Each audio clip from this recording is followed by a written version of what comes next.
Ladies and gentlemen, welcome to the only football instant reaction to the Eagles-Dolphins game. What a game, I gotta say. If you just looked at the score, you might think, hey, Philly beat the shit out of Miami. It wasn't like that. It was actually a very close game all the way down to the wire. What's your instant reaction about this game, Rick? The Phillies came out of that loss last week and said, no, that is not the Philadelphia Eagles. Everyone in America knows this is the Philadelphia Eagles. Everybody in America knows. And that's exactly how they played. They came out, they scored on their first possession. They held Miami to a punt their first possession. They didn't let Miami get to 10 points until the end of the second quarter. And yes, Miami came out in the third quarter. Their first possession scored, but Philly said, okay, that's enough. Got the touchdown and then scored another one off of interception in the red zone. It was Philly. It was Philly all night. No matter what happened with Miami, the pick six, or what they were able to do on offense, because we got to look at this, right? Like the final score was Miami 17, Philadelphia 31. The only reason Miami got to 17 was because they had a pick six. So the offense for Miami really only scored 10 points. So yeah. Philadelphia came out and said, we know who we are, and we're about to prove it at home. And that's exactly what they did. They said, we are one of the best teams in the NFC. We're one of the best teams in the NFL. And do you think that it's a little concerning because going into this game, we were like, hey, Miami only played one other tough team, and that was Buffalo. And Buffalo mopped the floor with them. So it was kind of like, hey, here's a chance for us to redefine ourselves. You only get so many games against elite competition for your schedule. And now here we are, what are we in, week 7? 7. So here we are in week 7. Miami's only had 2 opportunities to prove that they can play a team like this and stay competitive. Yes, I mentioned at the end of the stream, it did stay competitive, but that's not the goal. Mm-hmm. Yeah. There was a head coach who was just talking about, I think it was Robert Saleh for the Jets. Mm-hmm. He said, there's nothing more frustrating as I watch the Bears get their game ball away. I have to tell you, the Bears in the locker room getting game balls away. Shout out to the Bears getting a big win today. Yeah. Met with his weird tattoos. So anyway, look, this game was competitive, but that's not what it was. And Robert Saleh said, there's nothing I hate more than when you go shake somebody's hand and they're like, you guys played hard. He's like, yeah. This is what he said, not me. Right? He said, fuck you. I don't want to play hard. I don't want you to shake my hand and say you played hard. I want you to shake my hand and say good game. Like, this is kind of the point. This is where Miami's at right now. Who are they? The historic offense. Look, from a person in 2013 that was a very close fan to a team that was breaking historical records. Mm-hmm. I can tell you right now, the best offense in the world will not win you a Super Bowl. That's just not the way it goes. Defense wins championships. There's a reason that Miami was held to 10 points on a night when their historic offense was even able to move the ball. At the end of the day, it amounted to 10 points. Miami's not where they need to be yet. I don't know. I don't have their schedule in front of me. I'll pull it up. I don't know how many more games they're going to get this opportunity. This is because Miami will be in the playoffs, so make sure we're talking about the same thing here. But when Miami does get into the playoffs, how many more opportunities they have to have a measuring stick game, I'm not sure. I can tell you this: they failed against Buffalo, and they absolutely failed against Philly. And the very last thing I'll say is, I'm not confusing that with this game wasn't competitive. This game was very competitive. Miami looks like they belong in a game like this, but they also look inferior. They look inferior.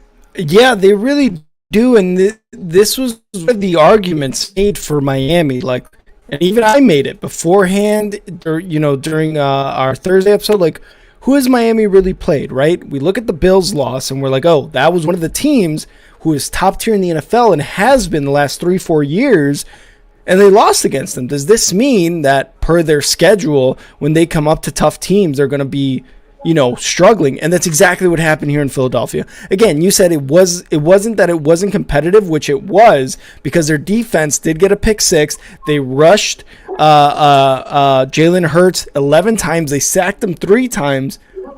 But guess what? Philly's defense was better, and Philly's offense, especially the run game and big pass plays, was better. That's how this game went. Jalen Hurts, man, he made the big throws when he needed to. And, especially to A.J. Brown, who went 137 yards and a touchdown, which is great for me because I got him in fantasy. But, Dallas Goedert. 137 yards tonight? 137 yards receiving, which is his 5th game of 125 or more yards. It seems Goedert. So calm. Yeah, right? Like, it didn't seem like it. But Goddard, credit to him, too. 77 yards on 5 receptions. Devontae Smith, 4 receptions on 49 yards. And Swift.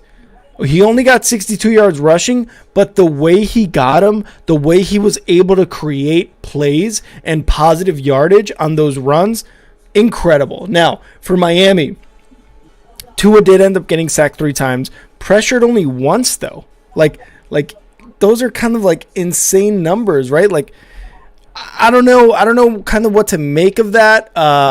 But the offensive line for Miami is legit.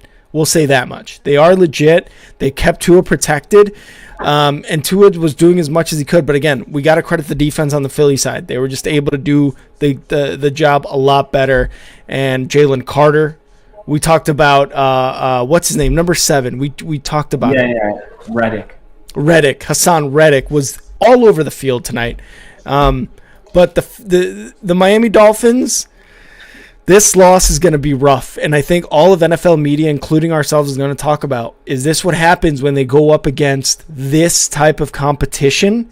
And if so, how historic was their first 6 weeks in the NFL? Was it because of shit competition, or are they really that kind of team? And they just came into a Philly stadium who just came off a loss that made them look like shit, and a Jalen Hurts who wanted to make sure that the world knew exactly who the Philadelphia Eagles were. Yeah, no, totally. And I was actually just looking because the top offensive line in the NFL, as ranked on PFF, it has the Philadelphia Eagles at number 1, Cleveland at number 2, Kansas City at number 3, Detroit, Baltimore. So I'm like, okay, well, where's Miami? Yeah. Scrolling. Oh my God. Here we go, number 20. Okay, number 20, Miami Dolphins. Wow. So it's like, okay, is the pass protection really good for Miami, or is Philly struggling to get after the passer? Well, right now, the number 1 defensive tackle pass rush win rate in the league. Guess who it is? Number 1. Now, say that again. The number 1 pass rush win rate in the NFL. So like Aaron. Oh, that's gotta be someone on the Eagles. Right, but who do you think it is? Is it Reddick or is it Jalen Carter? It's Jalen Carter. Wow. It's a rookie. You know, a rookie. I'm gonna say it. Ready? I don't do bold statements just for the sake of bold statements. If you're new here, I mean everything I say. I'm ready to say something tonight. Jalen Carter will be in the Hall of Fame. He will have a wow. Future Hall of Famer. He'll be one of the greats. And look, this is us getting old. We see a rookie right now that eventually will have his face sculpted in Canton, Ohio. But regardless, yeah, Miami did their job. They definitely offensively gave their they gave themselves a chance to win this game. They really did. And with that defensive touchdown, right, you even get a special teams touchdown. At the end of the day, the Miami offense didn't do enough to steal this one, right? They didn't even put that much pressure on Miami or on Philly to keep scoring. It almost felt like Philly just kind of stumbled into, 31 points. It didn't seem like Philly had the pedal to the metal by any means. In my opinion, it kind of seemed like they were just kind of maintaining a lead and then just pulled away at the end. I mean, I never really felt like Miami was going to take over that game. I know you did at one point. Yeah. When the second half first started, Mm-hmm. Which I thought was a bold take, because they were still down 7 when you said that. But what did you see from the point of your prediction to ultimately it not coming through that kind of sealed the deal? So this is what I saw, which was one of the things I mentioned during our Thursday episode, was time of possession. Time of possession, the Eagles had, was it 13 minutes more time of possession than the Dolphins. Now, we talked about how Miami had a tough time getting anything going on offense. 45 rush yards, 199 pass yards.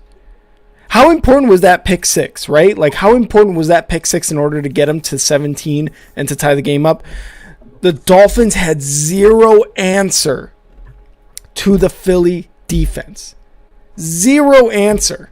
They couldn't rush the ball. Like, their best rusher was, I think, Raheem Mostert with 45 yards. Like, we just talked about how DeAndre Swift only had 60-plus yards. Mostert had 45. And we're just kind of like, that was their leading rusher, dude. Like, insane. So the defense, again, so much credit to this Philly defense, because they know last week when they lost that defense took it to heart. Yeah. So they did everything they possibly could to make sure they weren't going to let this one get away. But that was basically what happened from the start of the third quarter to the end. Was they held that historic offense to less than 300 yards of total offense, which is insane to me. It's insane. They had 110 yards of total offense going into the third quarter, and they only ended up with 244 yards total of offense.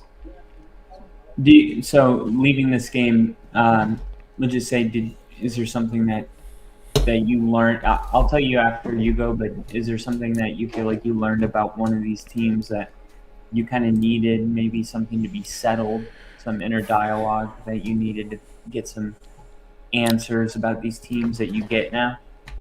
To me, it would be answering the question of, are the Dolphins actually like that team? And they went up against a very dominant defense, and they're not. Again, we talk about the loss to the Bills. We talk about who they won against, the quarterbacks they won against. The best one was Joe Burrow on one leg, and that defense for the Bengals, who's not good this year. So that really answered the question for me. Are the Dolphins that historic? Are the Dolphins that good? Are the Dolphins that dominant? Maybe not. Maybe they went up against a very good defense, which they did against the Eagles, and maybe they're not that good. Even with Tyreek, even with Jalen Waddle, even with Raheem Mostert and Tua. Like, maybe not. Maybe they really aren't that good. Maybe they've played some bad teams, some bad defenses, some bad quarterbacks. And maybe it's also on the defense. The defense gets sacks, which they did against Jalen Hurts. But that defense with Vic Fangio, it's got to be a little bit more time, like you said. Do we give him more time? Do we look at this and are like, what? You know what I mean? Like, what are you doing here with this defense? I don't know, man. But to me, they're going to have a tough time in the playoffs against some very good defenses, because like you said, defense wins championships. Who's going to be in the championships, or who's going to be in the playoffs? That Kansas City defense, that Buffalo defense. Yeah.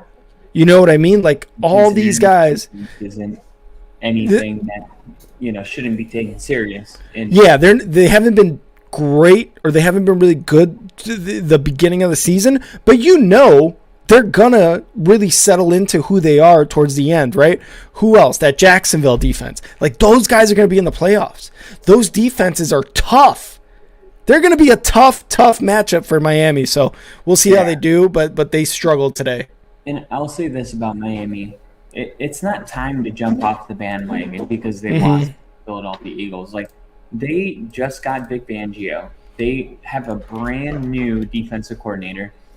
They don't have Jalen Ramsey, who you can make an argument is the best defensive talent on the board, or Xavier Howard. So the Dolphins, it might seem right now that they're missing, a couple players. They are. Yeah. They're missing a couple players. So when we get closer to December and Vic Fangio's system starts rolling and Jalen Ramsey is back into the game and this team is more complete, Miami's defense is going to be better. Now, it's one thing that they're okay. Let's say that they're 20th against the pass all season long. It doesn't really matter. What really matters is where they rank the following 4 weeks before the playoffs start. And that's what I think that's the message if you're Mike McDaniel, because people may say, oh well, Miami only beats bad teams. It doesn't matter. It's the NFL. Every week is a hard week, and the fact that Miami was not just winning their winnable games, but they were beating the dog shit everybody that they played is the telling sign that they're ready to compete in games like today. Now, yes, they're still missing a couple things, but in no way, if you're a fan of the Dolphins, if you're Mike McDaniel, if you're on the coaching staff, are you discouraged right now? Like, oh yeah, we're just not ready. I don't believe that's true. I believe that there are a couple of players and pieces, and I do expect this defense to get better. They gave up 31 points, right? Yeah. I do think when you look at this game, like the Dolphins are going to need to be able to win games where they only score 17 points. That's kind of what great teams do. Today, Denver's defense gave them a chance to win the game with only scoring 19 points. This is the NFL, man. You got to have hey, we could only score 10 points on offense. We got a defensive touchdown. So total of 17. You got to be on a defense that keeps you in a game, even if it's only 17 points. But, they're not there yet. But I do think that they're pretty close to getting there. And I also think that the offense will continue to improve, even though it seems like, how can that be possible? It will. It will continue to get better and get smoother. And Tua, I think it might even be better for him in the long term to lose tonight than to win. The Dolphins do have some things that they need to be cleaned up. And we thought Philly, for a second, might not be as good as they were last year, right? There's a lot of people like, who knows, if Philly's really. I think tonight that ended all of that kind of chatter where it's like, yeah, Philly's very, very good. And but I think both teams are still, it's October. I think both teams are both thinking that they have a lot of stuff they need to clean up if they want to win a championship. Yeah, 100%, especially in the offensive side, which is weird to say again against on the Dolphins.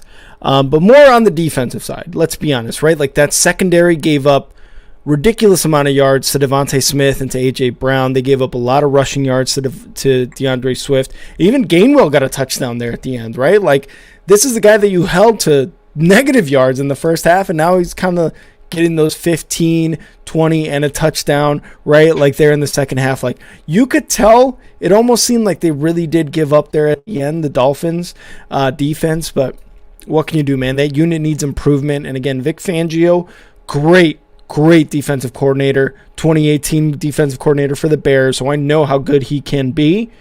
I just think that maybe the pieces right now on the defense on the Miami side, they're just having trouble trying, really meshing, really getting that Miami Dolphins defense swagger going for themselves. But they get to the quarterback. They get a lot of sacks. You saw that today. They got 3 more today. They're just adding to their total. I think they were second or third in the league.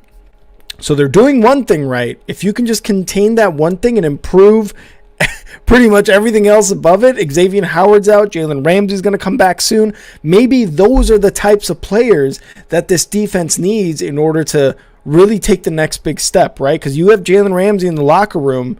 He's going to call you on your shit. You're not working hard enough. You're not in the right coverage. You're not doing the right this. You're not doing the right that. He will be that guy, that leader. And Xavier Howard, whenever it is that he does come back, ball hawk.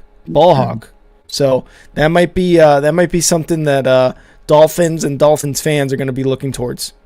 And one other thing is I think it's really important because of the contract that they gave Tyreek Hill, right? I think it was 90, $80 million guaranteed. It was a lot of money. It was something that the Chiefs weren't willing to pay.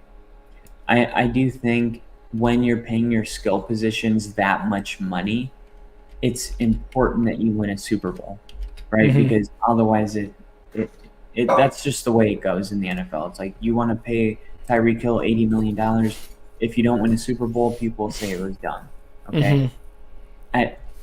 Right now, this is a historically good offense. So for anybody to say that paying Tyreek was a bad idea would be it wouldn't make sense. It wouldn't fit. But if they go into the playoffs and they're one and done, expect those conversations to start happening. Expect that. And I agree with Ginger saying, look, I think Miami's going to be a tough team for the long term.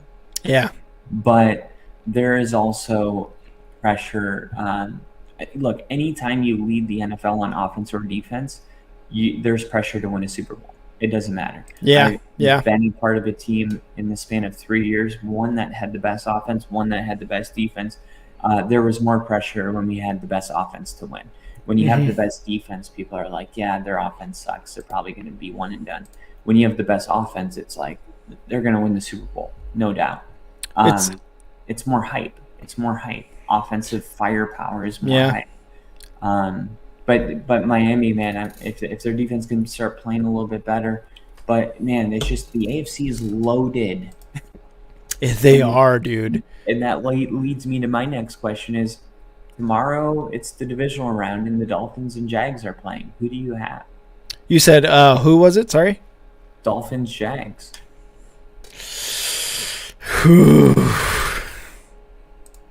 That's a good one. And Rick here is asking a question too about next week, but I don't know, man. That one is tough because the Jags seriously looked like a Super Bowl contender on Thursday Night Football.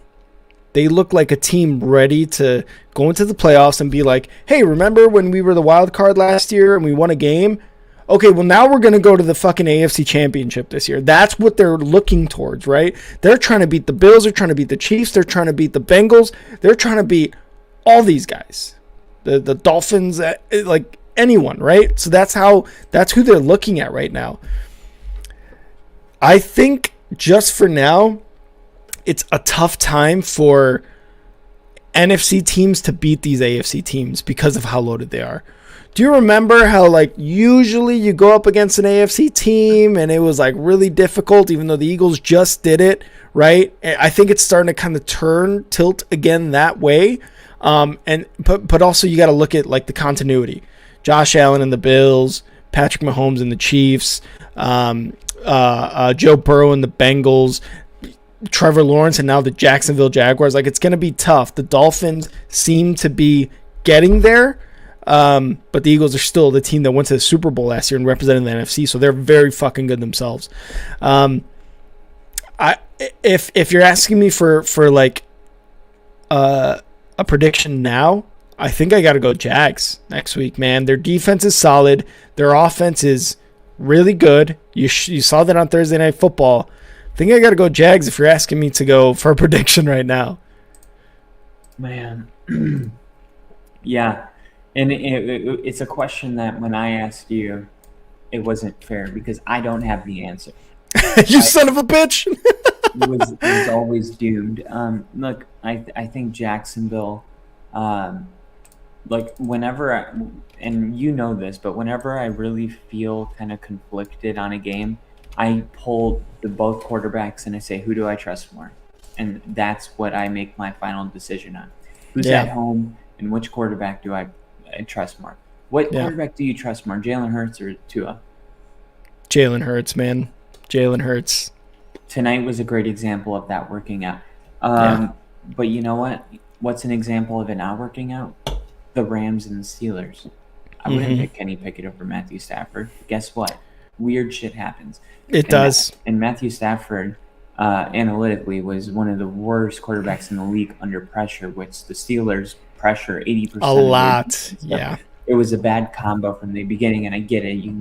But we'll talk about that tomorrow. But what I want to say here is that it's impossible to know right now which one of these teams is going to rise to the occasion. Right Yeah. now, Yep. when you look at the AFC, it just seems like there's so many teams that, like, I know that there's a part of me that thinks, of course, the Bengals are going to go, right? Because, I know that they're so much more talented than the way they're playing, but then it's like, okay, Jacksonville's going to definitely play better. But I think we're getting to a point where we can kind of dumb it all down to like the Bengals, the Ravens, the Jaguars, the Dolphins, and then you're going to get the the other, let's see, 3 wild card teams. Who cares? Yeah. They're not going to do anything probably.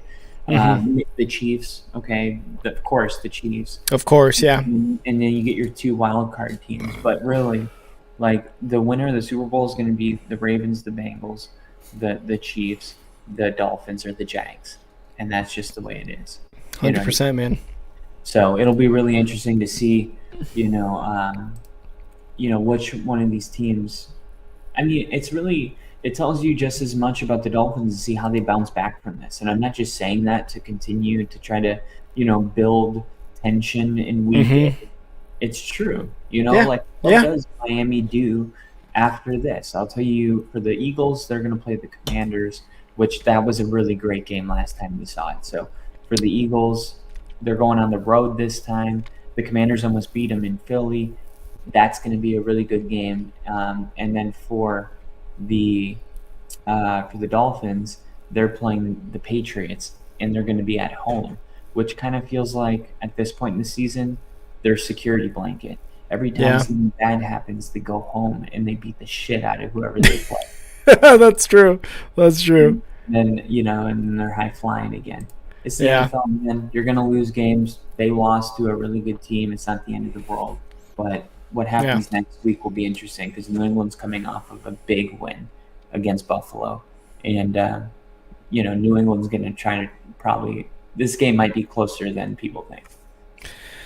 We'll see. We will see what happens next, and we will see you guys on Monday, tomorrow, to not only recap this game, but all of Week 7, as well as Monday Night Football. And then we're gonna go into our predictions on Thursday. So thank you, everybody who hopped in. Kyle, do you have anything else left on this game before we get out of here? No, that's all I got. I just want to say thank you to everybody that came in, everybody that was trying to, figure out with helping, the new subs, the chugging, all of it. Yep. All of you guys. Thank you for letting me travel to my dad and celebrate his 50th birthday. Rick, thank you for holding it down. And thanks to the show for being flexible, man. We can take this show anywhere. I love it. We'll be back home, though, on Tuesday, so we'll have the Broncos in the background again. And we're going to get the Christmas tree. I know Steve said he missed it, or KC, one of those guys, said they missed it. So quick thank you to all you guys, Rick, Jinja, Tyler, Chicken Blocks, Casey, everybody that was in the other stream too during the game. Thank you guys so much again for, like Kyle said, for subbing, for getting people to sub to the YouTube, for liking and subscribing, for liking and sharing. I hope all you guys have a great rest of your Sunday. And you'll see our beautiful faces, depending on what you like, beautiful faces, tomorrow night for Monday Night Football. Kyle, I will see you tomorrow night, brother. All right, brother. See ya!